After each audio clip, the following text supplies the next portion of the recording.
In today's video, I am going to teach you how to create a drop-down list in Excel. A drop-down list is a simple way to control what can be entered into a cell. It helps keep your worksheet clean, consistent, and easy to use. Instead of typing the same values again and again, you can select from a preset list with just one click. This is especially useful for status fields, approval options, or any column where you want to limit entries to specific choices. To begin, open your Excel worksheet and click the cell where you want the drop-down list to appear.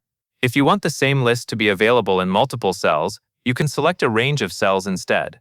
Excel will apply the same drop-down settings to every selected cell, which can save time if you are building a larger table or form. Once your cell or range is selected, move to the top ribbon and click the Data tab. This tab contains several tools related to sorting, filtering, and controlling the type of information that can be entered into a worksheet. In this case, you will use it to create the list of allowed values.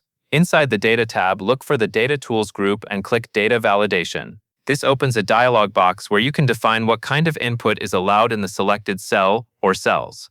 If the dialog box opens on the Settings tab, you are already in the right place. If not, click the Settings tab to continue. Now find the Allow drop-down menu. By default, it may be set to any value. Click that menu and change it to List. This tells Excel that you want the selected cell to contain a drop-down list rather than unrestricted text or numbers. Next, click inside the source box. This is where you enter the choices that should appear in the list. Type your options exactly as needed, separated by commas, with no spaces after the commas.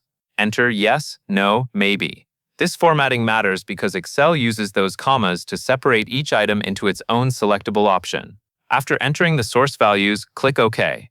Your drop-down list is now created. When you click the selected cell, you should see a small arrow appear, and clicking that arrow will show the options yes, no, and maybe. That covers everything you need to know.